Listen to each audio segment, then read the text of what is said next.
I'll go ahead and try to call the Public Safety Committee meeting to order. Bear with us here tonight as could you guys hear me? Can we turn down that fan in the back? I was going to say, I can't hear you either.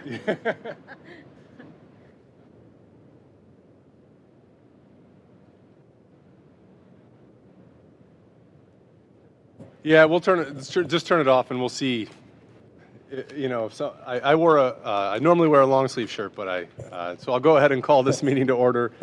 According to the clock in the council chambers, it's on time, but I think we're 2 minutes late. So the first order of business is the review and approval of the April 15th, 2024 Public Safety Committee meeting minutes. Is there a motion to approve those minutes? So moved. Is there a second? Second. All in favor, or I guess any comments? No. All in favor, say aye. Aye. And then we'll go ahead and get moving. We have an hour scheduled. I think we might be able to get through all three agenda items, although the last one we may keep in committee just pending LASWAB's review and approval, although we can talk about that on the floor tonight. The first order of business is Ordinance 40-2023, the criminal code as it relates to marijuana. Councilman Schachtner introduced this ordinance late last year, and then the law department, including our prosecuting attorney, have been working on it to make sure that it aligns with the state law and the nuances of Lakewood. And they sent over the revised version a couple weeks ago. And so I'll just throw it over to the law department, Director Vargo, Assistant Director Swallow, to go through their changes and some of the rationale behind them. Thank you, Mr. Chair. This is a substitute version. The law department's comfortable in deeming this to be a substitute version. Generally, there are many non-substantive changes to the original version, but there were three material changes, which are understandable material changes. It's not a change of policy whatsoever. The first one generally is the home grow provision that's added. The law department felt it important for the residents to know exactly how much home grow is allowed, what can be grown, and lay it out. The Ohio statute does the same thing. That's unique because most criminal statutes don't tell you what you're allowed to do. They tell you what you're not allowed to do. So given the significance in the change of this law and how important it is to the state, we agree with the state legislators that it makes sense to expressly let our people know how much they can grow. So we set that forth in 513.021. It gives our people notice, gives them comfort. Similarly, the second item to point out the addition is the limits on conduct of 513.021. This truly reflects the legalization of the use, possession, and purchase of cannabis, adult use cannabis, in our city, and the state statute does it throughout the state.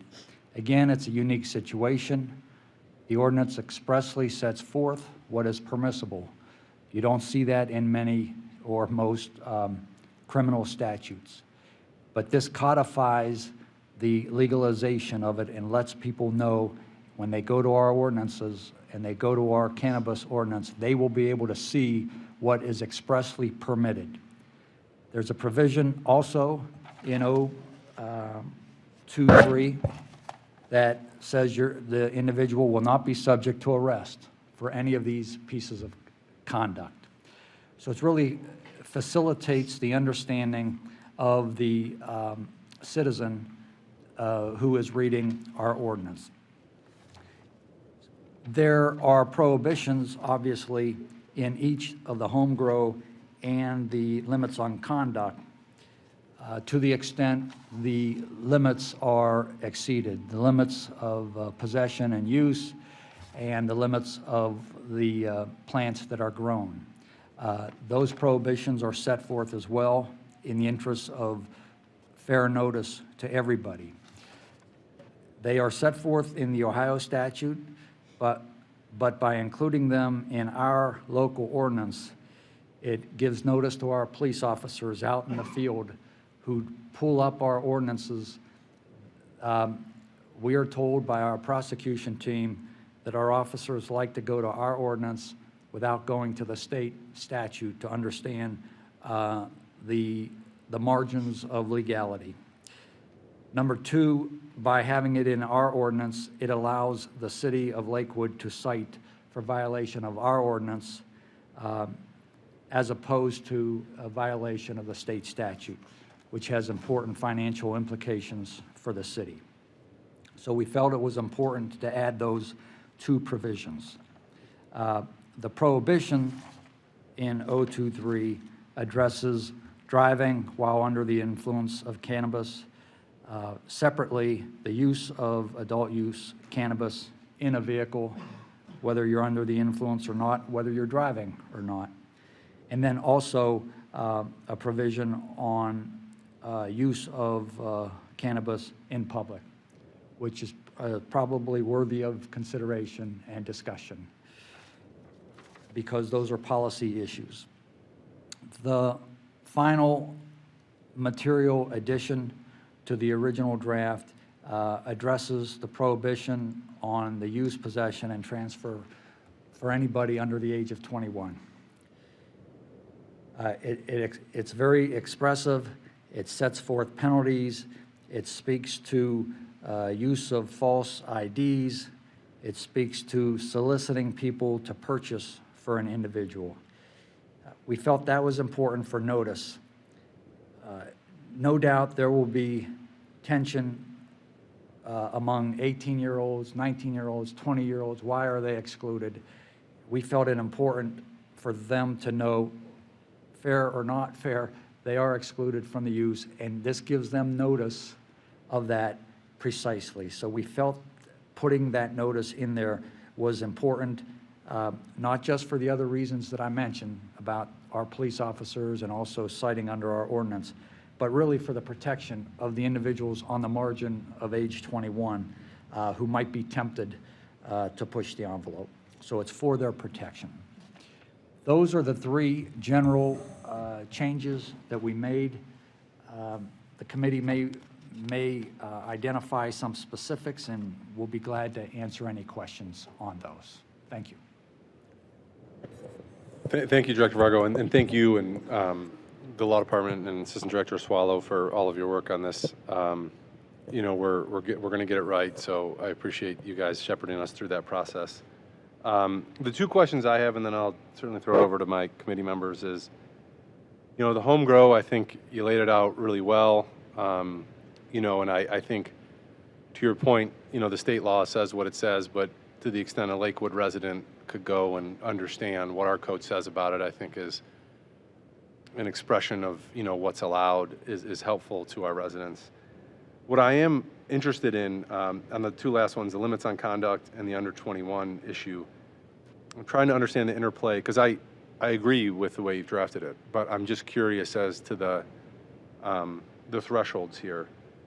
One, the limits on conduct. I think that it should not be allowed in public, but it should be allowed in the conduct of your own home. So you shouldn't be able to go to in a park, you shouldn't be able to do it on the street. Is that what the state law says too, or are we more restrictive than the state law in that? Ms. Swallow and I had that discussion as late as today, and we've had it ample times. And we have studied the state statute extensively. We do not see express prohibition coming out of the state of Ohio, and we presume that is because it's such a local issue that the state is relying on the locality to really define where it could be used in public. You'll see things in the state statute that says, and I can recall specifically for the age 21, nothing in here is designed to permit anybody to gift or sell adult use cannabis to anybody under age 21. You'll see that language also on public use. So nothing is designed to permit it.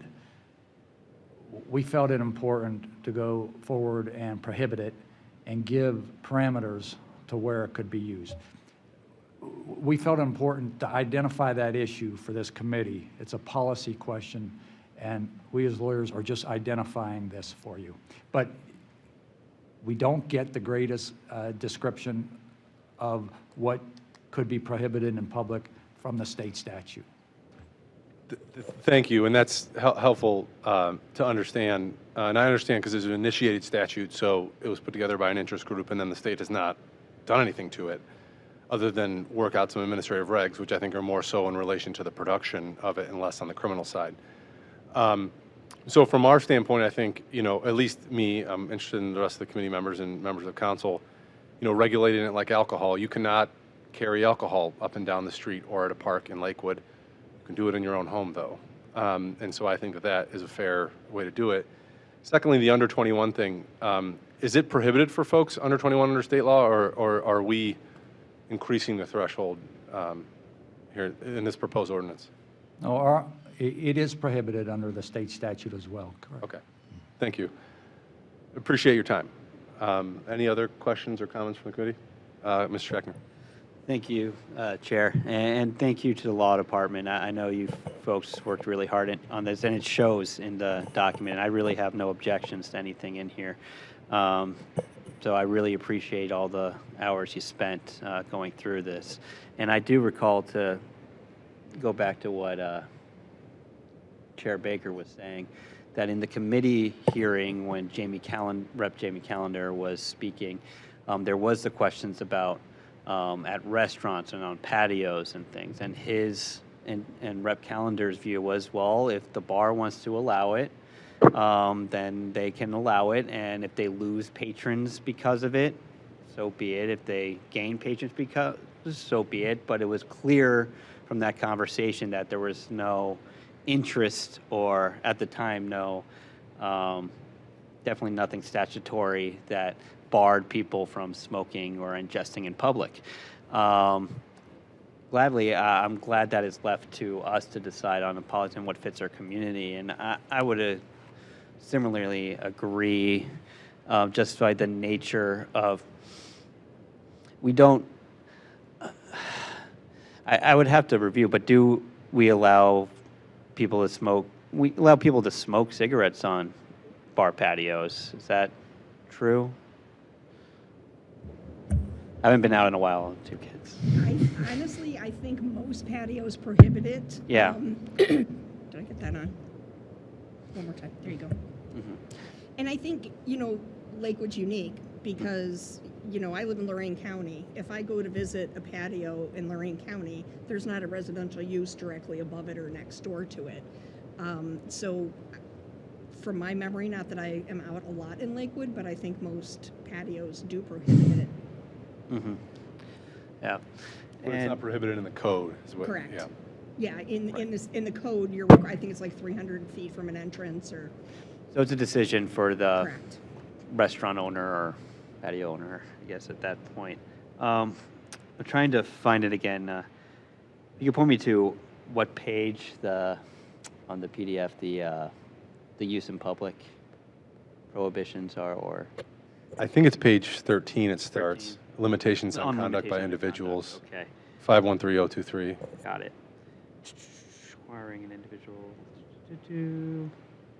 Bear with. Well, while I'm looking for that specifically, I found it. But while I look at this again, just one question. I know I get this question a lot because it's like, well, you have the revised code out there. You could just charge everything under the revised code versus your local ordinances. And can you explain a little more detail of what the financial benefit to the city is when we charge and pursue cases under our local ordinances versus the revised code? Right.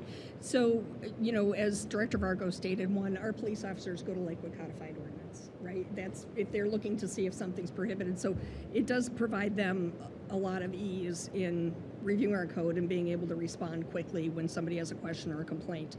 The financial impact is that if somebody is cited under any municipality in Ohio, under their local code, and they're charged and fined, then those fine dollars come back to the municipality. If they're charged under the revised code, then those fine dollars go to the state of Ohio and they are not kept locally. Thank you. So looking again at the limitations of conduct, and it's the last section of it, section G3 or D3, D3. I'm missing an E. So C, D, 1, 2, 3, and then F. So that just has to be that's just a little change. But so 3, it looks like this does prohibit from, when you say outdoor patios held open to the public or any outdoor area held open, that's excluding like my backyard or my porch.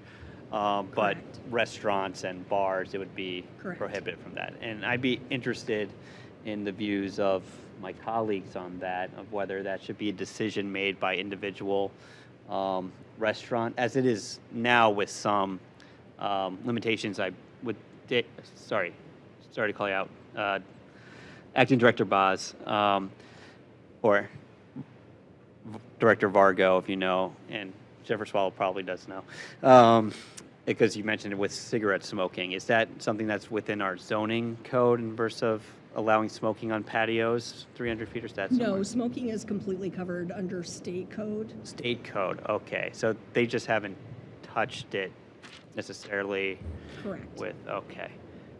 So I'd just be interested, because it really is, if there's some patio areas that they're trying to get a certain clientele and they want to allow vaping or something like that, and marijuana vaping or smoking on their patio, should they be able to do it, or should it be barred?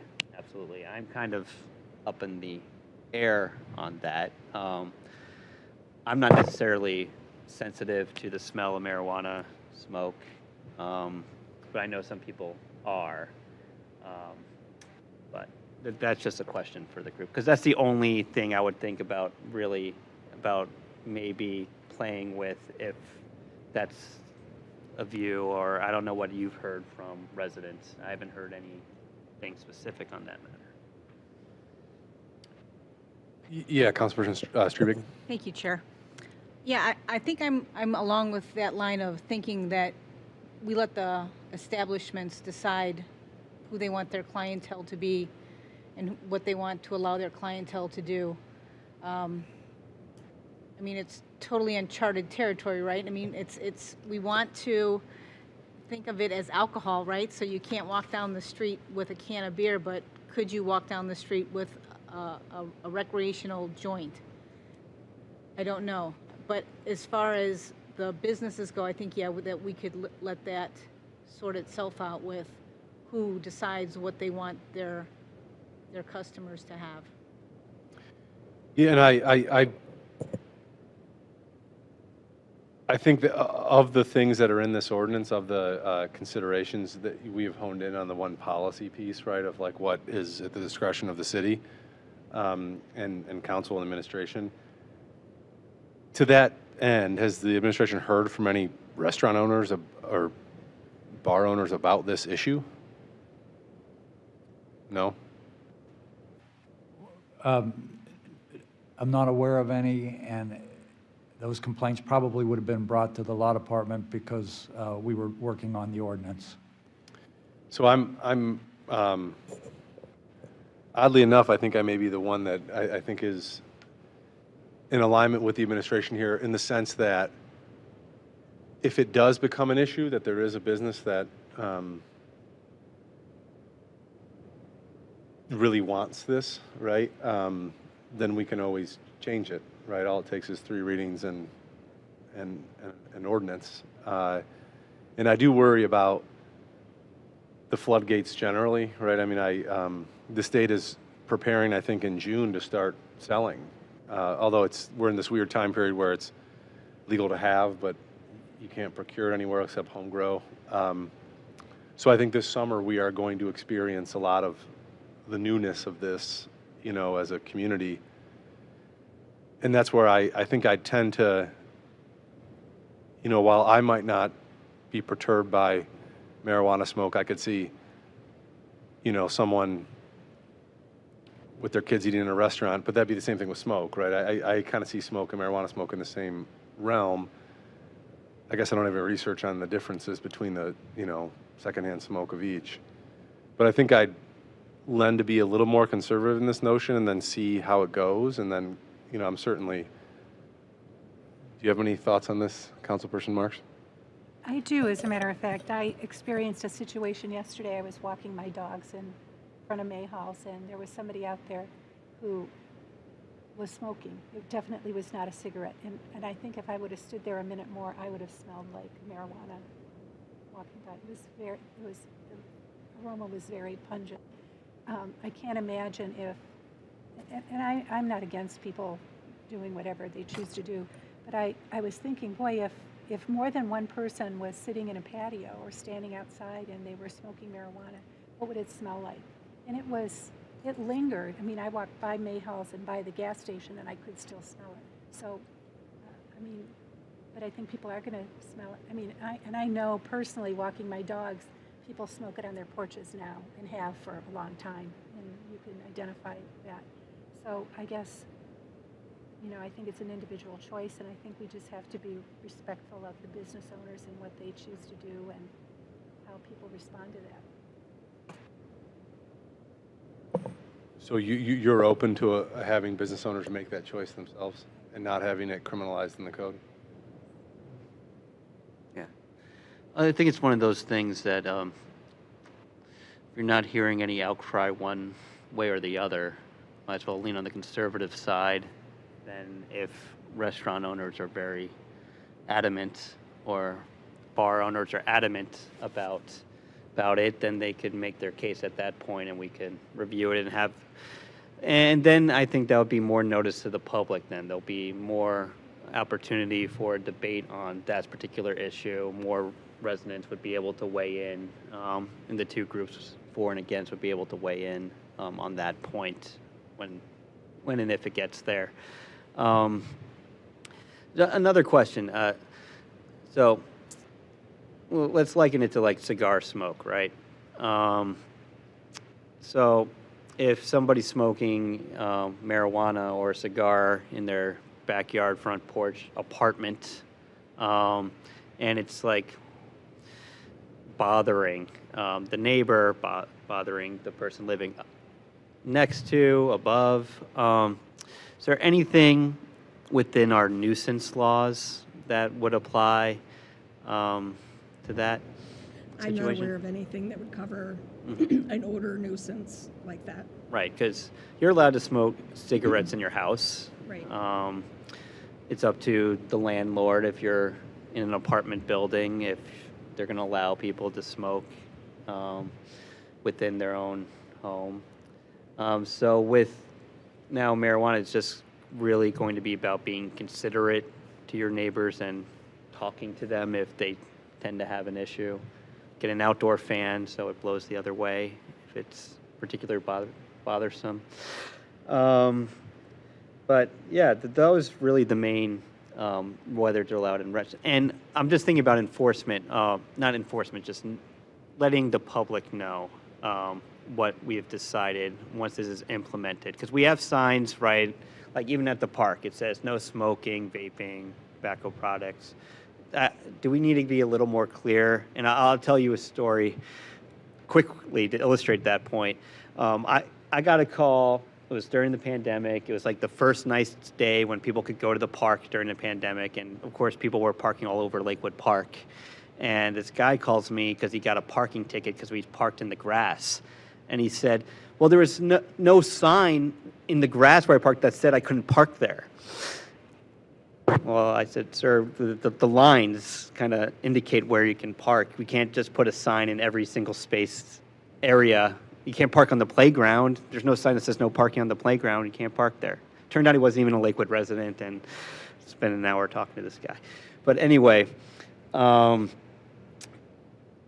think if we do tobacco or marijuana products would be helpful, like on our posts when you're walking, no smoking on the sidewalk, public areas, things like that. just so people are aware, because I think some people may be caught off guard. It's like, well, marijuana is legal. I can smoke it anywhere. Well, no, you can't smoke it on the public sidewalk or patio, things like that. That's just my 2 cents. Yeah, I think this is similar to the discussion we had about outlawing smoking and vaping in parks, which was that it was, mostly public education at first and then enforcement after, right? And so is that the administration's intent here as we move forward, assuming that this regime passes? Yeah, we absolutely could put some effort into education once a final product were adopted, use social media, city's website, things of that nature to get that out.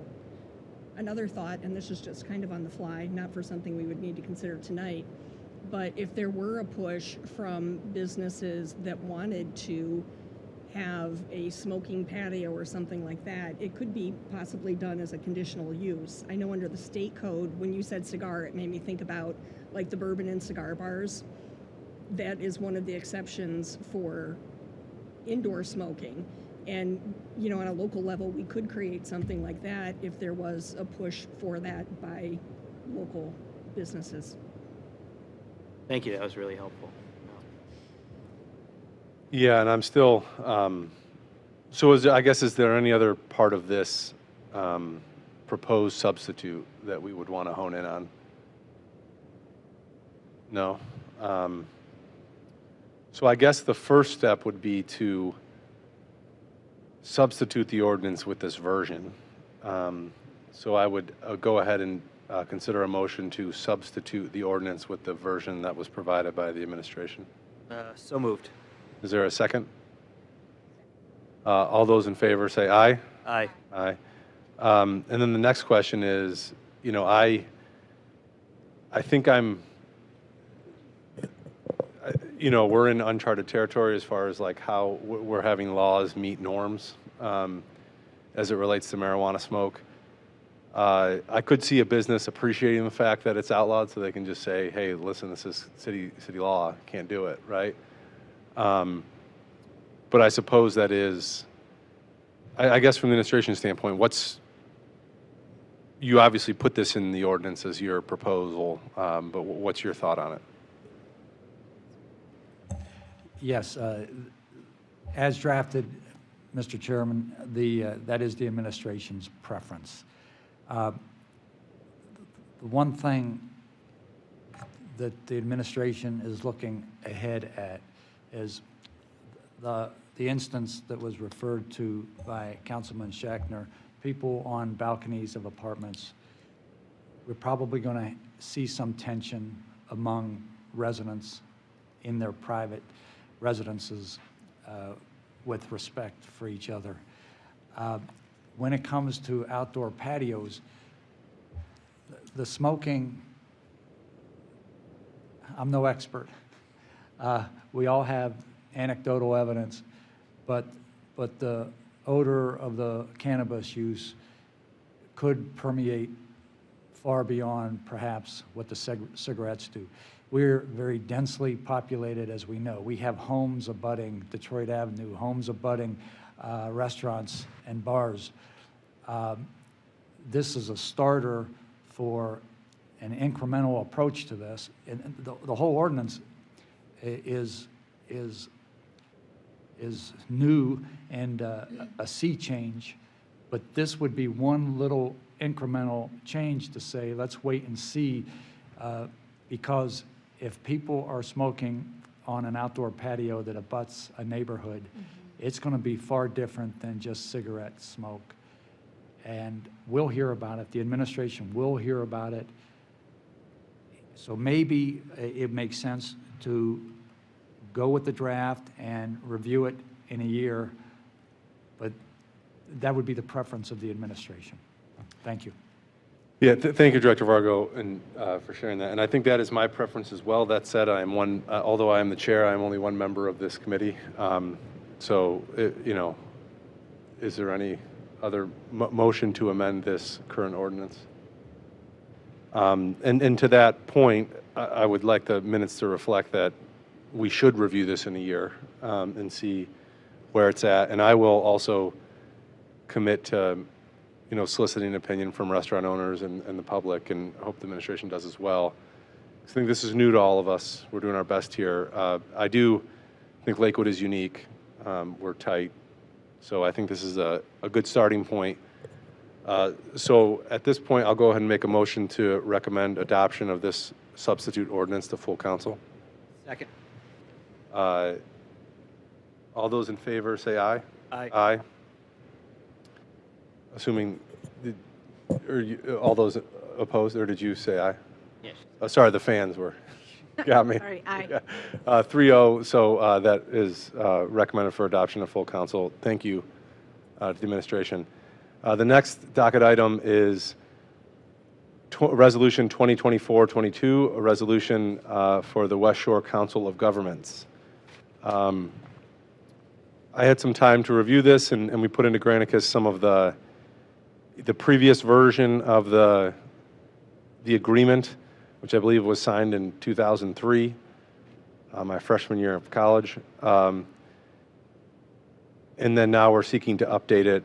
There is a version that kind of shows some of the changes.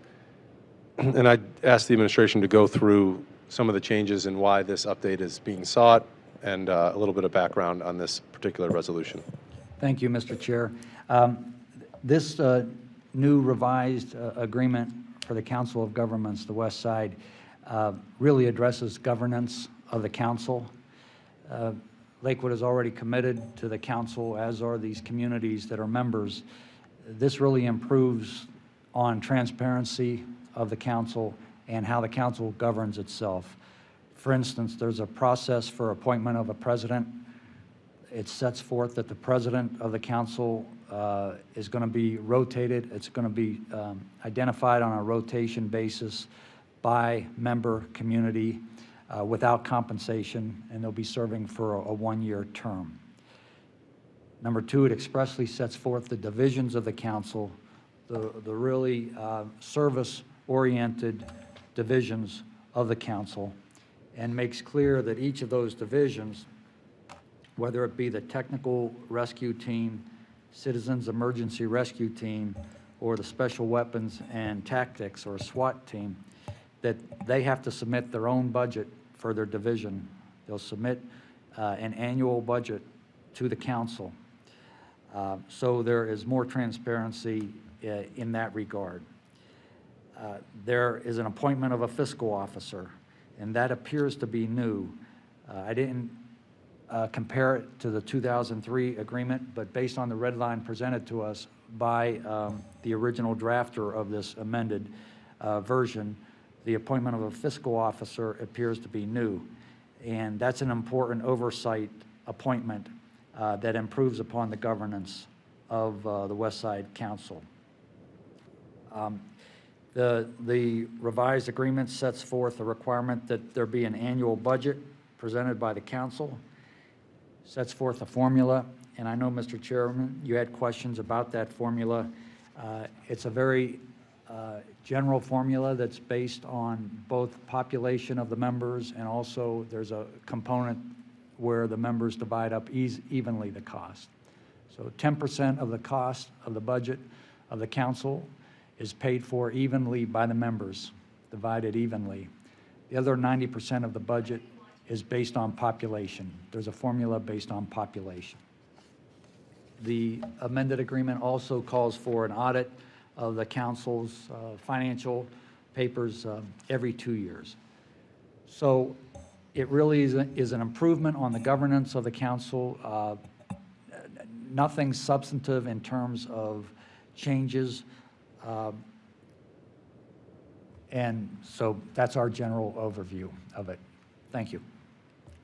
Thank you. I'm sure other folks have questions as well, but so is that, although it wasn't spelled out in the previous version, is the financial model the same as it was before? No, that is a change to the previous version. Traditionally, it's been, there's been a valuation component to the dues. The difference annually for the city of Lakewood is about $3,400. Okay, so But could you explain the previous formula? So it included residents and property values? Correct, correct. And what was the reason for the change? It's been a discussion among the COG mayors for a number of years. Some wanted it to stay in, some wanted it to come out. It was agreed upon to make the change. And again, the difference to the city of Lakewood is $3,400. And our total dues for 2023 were $115,000. So it's a minimal change. So from Lakewood's perspective, it's going from $115,000 roughly to $118,000 next year, or down? It's going from $115,000 to $129,000, it looks like. Okay, so under the previous formula, it would have been 126 then? Yes. Okay. And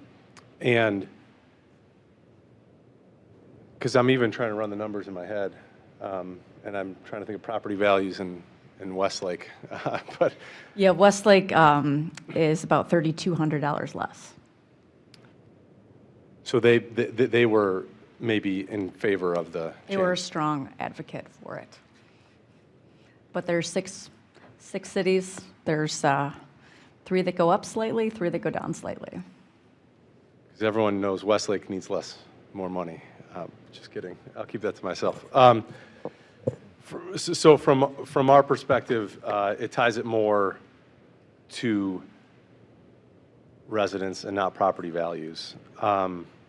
Correct, which potentially could be quite favorable to the city of Lakewood in terms of amount due if property values continue to go the direction they go. Yeah, I agree. It's and with Westlake, so much of their property value is tiffed and abated for some of their developments. So I think it's a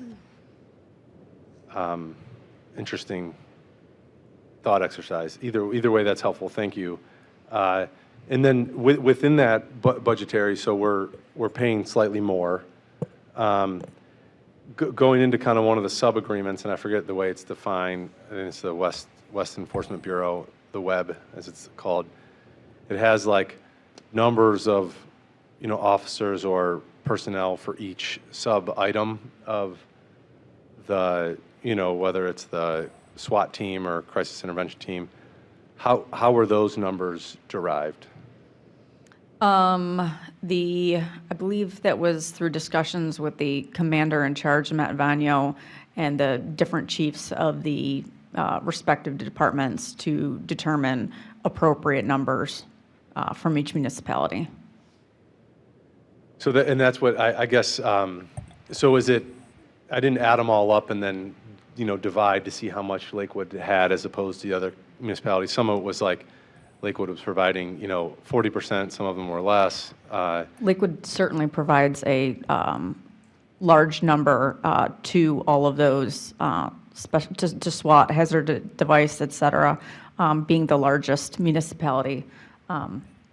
That's really how those numbers are derived. We're the largest municipality. We have more ability to be engaged in these different divisions. Thank you. And then and so I can understand kind of like from a nuts and bolts perspective how this works, and I apologize, I'm sure my committee members have questions as well. So when there's an incident in Westlake or North Olmsted that requires a certain type of enforcement team, specialized team in Lakewood responds, or just like if an event was in Lakewood, the team would respond. Does each municipality kind of just pay the cost of their own staff as with those responses, or is there some like weird cost recovery after the fact where you charge back certain time? It's basically the municipality pays for that staff time and resources. There are some staff members as part of WEB and the COG, but those are, I think there's only four paid staff out of the COG dues. Each municipality is responsible for their officers or firefighters. And so then, and that was my next question, so I appreciate it. So the COG dues, you know, are $129,000 or whatever goes to pay for the administrative and staff of the COG. There's actually people that are employees of the COG. That is correct. We have our commander, as well as a few other individuals who are paid through the COG. I'm sorry, the special agent in charge. Okay. Thank you. Yeah, because I saw there was some cost recovery language in there, but I thought that was maybe more so like if there were some damages and some insurance was involved or something, then it wasn't staff time. That's what so thank you for that clarification. I think this is good regional government. I think this is a good thing. You know, obviously the details matter, and, you know, $3,000 is $3,000 less that we have going forward, but I think it is what it is. I defer to my colleagues if you have any questions or concerns of the administration. Councilperson Striebeck. Thank you, Chair. Having just been through the Citizens Academy, we had the opportunity to meet some of the officers from the web, and I can tell you that I agree with you with the idea of the regional resource sharing, in that I think it was North Olmsted that had two gentlemen that had extensive military experience with disarming bombs. Instead of trying to train Lakewood officers to serve that need, we've got these two guys right down the road, you know, that could come here and take care of a situation like that if needed. So I'm very much in support of this. I did have a question about the officers, Mayor, if you were in line to become the president or the secretary at this point, and if you saw that that was coming up in the future. And then also under the web, I saw something about a West Shore Youth Leaders. Is that an active group, and can you say anything more about that? Thank you. That is an active group. I can put you in contact with some individuals there. In terms of the president, it's rotated between municipalities. This year it is North Olmsted, and I believe Lakewood is up next year or the year after. Thank you. The other thing I noticed in there is there's annual reports that it looks like the COG or the web gives to each member. Is there any way you could provide council staff with the last 2 or 3 annual reports? It'd just be interesting, I think, to review. Sure.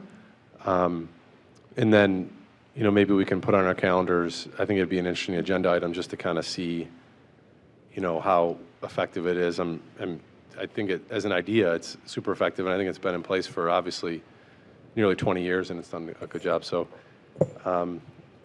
with that, I will entertain a motion to recommend adoption of Resolution 2024. Of course, I can't get into my 22 to full council. So moved. Is there a second? Second. All those in favor say aye. Aye. So moved. So the last docket item we have is Resolution 2024-20, a resolution to increase the impound fees at the animal shelter. This was concurrently referred to LASWAB on April 1st, 2024, and the Public Safety Committee. The administration is prepared to present this evening on this proposed resolution. LASWAB was not able to get to this at their last meeting because it was canceled due to weather. So we still are awaiting their input. So we can decide at the conclusion of this discussion whether we would want to keep this in committee or refer it out and wait for LASWAB to provide the recommendation. I don't have a strong preference either way, but I'll go ahead and turn it over to the administration to discuss this resolution. Let me introduce myself. My name's Gary Crumley. I'm the new supervisor for the animal shelter. I just recently retired from the police department after 33 years of service as a detective. I retired as a detective. Obviously started out as a patrolman, worked my way through, then got blessed to be able to continue on with the city once I retired from the police department as a supervisor at the animal shelter. One of my goals in taking the position is I'm hoping to modernize the facility. I know we're going to be moving, so that will help. But I'm also looking at cost figures, also being able to do other things for the shelter. I believe coming before you will be being able to microchip the pets that we adopt out and so forth.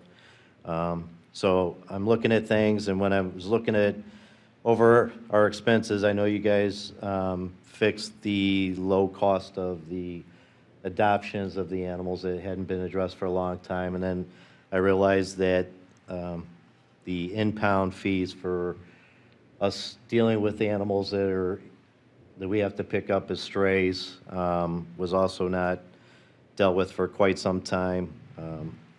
Currently, we charge $20 to impound a dog, and then $10 each additional day that we have that animal to the owner if they reclaim the dog. Cats are $10 for the initial impound and $10 each additional day.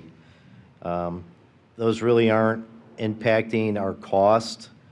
It's taken us, on average, about an hour for each animal that we impound. That's from the time we get the call to pick it up. We bring it back to the shelter. We have to check it for microchips, set up the kennels for them. Then we have to log them into our impound system and so forth. So it's taken about an hour, each cat or dog for the impounds. Then for the dailies on each animal, each day that we have, it's taken approximately 15 to 20 minutes to be able to clean the cage of the animals. We have to move them out, clean them, sanitize them, get them set back up for them, be put back in.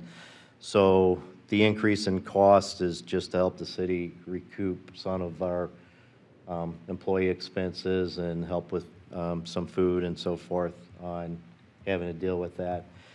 Most of this will be recovered on dogs. Dogs are usually reclaimed by their owners. Cats, so far, since I've been there, I've only had one cat that was reclaimed because it was microchipped. So cats aren't being returned as often.